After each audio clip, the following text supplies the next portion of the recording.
So yeah, I said I haven't posted for a while, and I've kind of explained that I was trying a multi-purpose pain drug called duloxetine, and I came off my antidepressants for a bit that I'd been on for a good 14, a good a good 14 years basically, and then I got back onto them in 2021, 2022. We need to talk about basically what is a divided and broken Britain, where it's been done deliberately in some cases by incompetence. Yeah, what it's mainly been done by is very, very poor UK journalism. And there are limited journalists out there that I would not necessarily always distrust or even have to secondary research look. So I trust Jon Snow. I trust Owen Jones. I trust Kathy Newman. I trust Carol Cladwell. I trust the bylines. I believe by a scientist as well, Mike Goldsworthy. I even trust lots of other people that are political, such as Femi Sorry. Sorry if I'm pronouncing these names wrong, but that's not the point. There are only so many people that are independent. I wouldn't even trust the Guardian overall. Yeah, I do trust, like I said, Owen Jones. I do trust Carol Cladwell. I trust activist and campaigner about basically Brexit was a scam. Femi Sorry is right, it is a scam. Special laws were coming in 2020, 2021, where the European Union was going to try and tax collectively more of the super rich. Now, people like the super rich are Rupert Murdoch, Aaron Banks, Jacob Rees-Mogg, and all their pals. Normally, they're conservative, far-right, racist, bigotry, like to spread hatred, got a few mummy and daddy issues, and they are not very nice people. Rupert Murdoch likes to control. He did it with Australia, ultra-right conservative parties over there. He's tried New Zealand, but his favourite two hotspots are the UK and the USA. Now, that's probably because the UK, and the people don't want to admit it, the UK is a limited democracy. So what it does is it gives the peasants from time to time, or the plebs, which is us, the 99% of the UK people, it throws them a biscuit, it throws them a bone, it throws them some crumbs. So we don't look over there. Oh, what are they doing over there? They're doing dodgy stuff. They say, look over there, look at the foreigner, look at the foreigner. That foreigner wants your job. Yeah, he wants your job. He really wants to clean crap off the roads. Oh no, none of you want to do that, do you? They don't want your jobs. They just want to be able to live and survive. There are plenty of jobs. We're in the biggest labour shortage market in history, in UK history. You should check that out, what actual history is. It would tell you that the Tory party is 200 to 400 years old. And although it's split up into different churches and it's split up before, what happened was the royals were in favour for thousands and thousands of years. Then they set up these things called advisors and lords, fancy titles, sirs, madams, you name it. And the lords and the royals scratched each other's back. Then the royals really became out of favour even more. So the lords said, let's set up this thing called the House of Lords. Oh yeah, the royals went, that's fine. Protect us still? Yeah. And then they thought, oh crap, we have to do this thing called democracy now. So let's set up a parliament. Yet only men that own property and have a title, such as Sir, Madam, Duke, only they can run as a politician, and only they can vote. Then later, a couple hundred years later, the men want to vote, the normal men that don't have land, that work down the coal pits and all of that.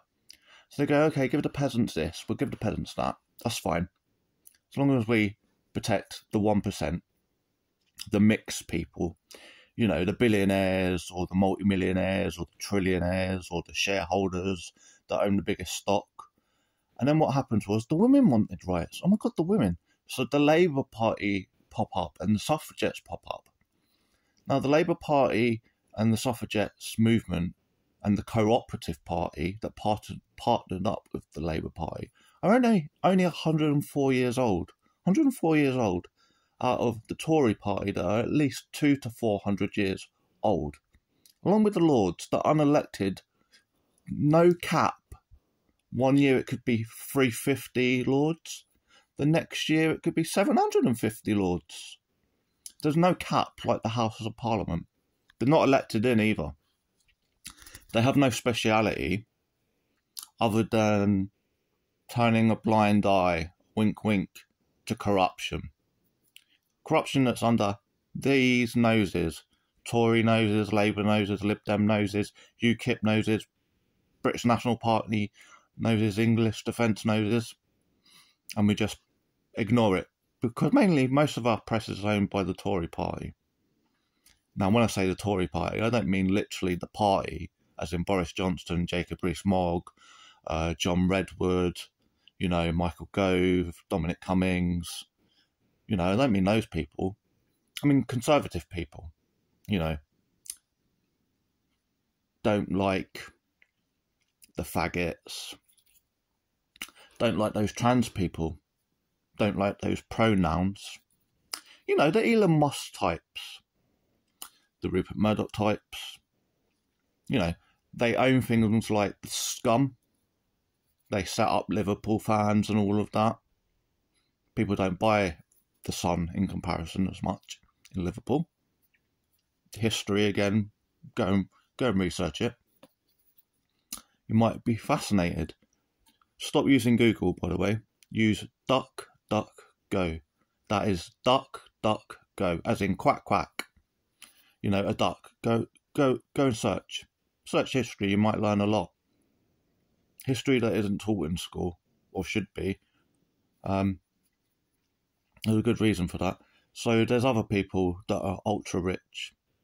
There's the Barclays brothers, and they own certain papers. There's the ex-KGB son that owns the Evening Standard, that has given a job to George Osborne, MI5, MI6. Boris Johnson, really don't do that. Don't do that. Don't put him in the House of Lords. No, you can't. He's a security risk. He has too many connections to Daddy. He works for the press. Da da da. Boris Johnson went, can't touch me, MI5, can't touch me. The opposition can't touch me. The UK courts can't touch me. I'll put him in. I've already rigged the House of Lords. I'm going to rig it some more. And I'm going to spank it to the people. And there's fuck all you can do about it. And at the moment it's right. 12 years of pure Tory corruption. Pure. And because most of the press is owned by the Tory party, it's, look at the foreigner over there on the boat. Oh, they're coming to invade. They're coming to invade. They're invading. They're invading. The gammons. Oh my God, they're invading. Nigel Farage has to come out and go and chase people. Little stalker Farage. Yeah, he's a stalker. He's got a hard-on for foreigners. He likes to make their life hell. Because little Rupert Murdoch and Gammon Bacon News give him money. Andrew Neil got him the job, you see. Andrew Neil created Gammon News. Oh, it won't be a Fox News like Rupert Murdoch. Wink, wink. And then when it's too gammony for me, I don't want to tarnish that Andrew Neil brand. So I'll pull some strings, literally pull some strings. You know that woke company, Channel 4, that you want to get rid of, the Tory party? Put me there on Sundays. Otherwise, I'm going to start questioning the Tory party hard about Brexit, about incompetence, about COVID. So he gets the job. Strings have been pulled.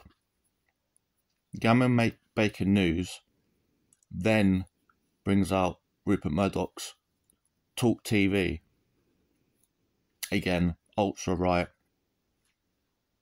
Doesn't like trans people, doesn't like pronouns, doesn't like LGBT people, doesn't like Muslims, doesn't like the foreigner. They're all right Jack attitude. But the problem is, Jack can be all right in the present, but Jack may have cancer in the future. Oh, that's all right. Go to the NHS. Oh, hold on a minute. The Tory party starved it, under-recruited the NHS, hated the NHS since it was created by the Labour Party after World War II because there was a need, there was a community need, there was a social need, there was a mental, moral need for it. If you want people to work till retirement or death, then you need the NHS and social care. That comes from all of our collective taxes. Remember, the next set of Labour people, as in the labour market, the postal staff, the road sweepers, to be made possible in the future, that's going to take 16 years before we get any labour force in bulk to replace the next lot. So from time to time, a country that's not bigotry, not homophobic, xenophobic, racist, stupid, it says, oh, what's our nearest neighbour? So it might be Scotland, Wales, Northern Ireland, Scotland, Germany, France. And then it says, let's build a relationship with our nearest neighbour because we might need a backlog of labour. That means foreign workers. They might be doctors, they might be road sweepers, they might be Royal Mail staff. They're going to be needed.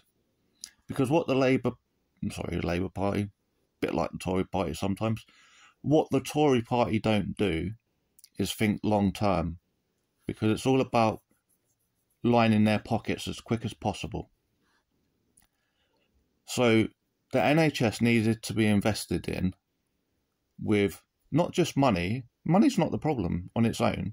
They need a nice living wage. No NHS staff or any human being in a Western country should be using food banks. Not to belittle people that use food banks. Food banks are vital. But that's where a party is fucked up. It hasn't done its job properly. Its job isn't to have lovely dinner suit, tie and evening cigar nights. The government is to run a country from its sewage works to how much the royal family get, to how many holidays we have. Not to line the ultra-rich back pocket and to line the Tory party's pocket. So we should have been recruiting in the millions. We should have been recruiting and training and holding NHS staff in 2010 to 2015. And then during those years, you do 5% or 10% extra training and staff recruitment. Then between 2015 to 2017, you do a massive recruitment drive and training. And then twice a year of those years, you do another 5 or 10%. Then 2017 to 2019, you do the same, and so on and so forth. So now, the alright Jack can't have treatment because they voted in the Tory party and they didn't think long term because they're idiots gullible idiots like that.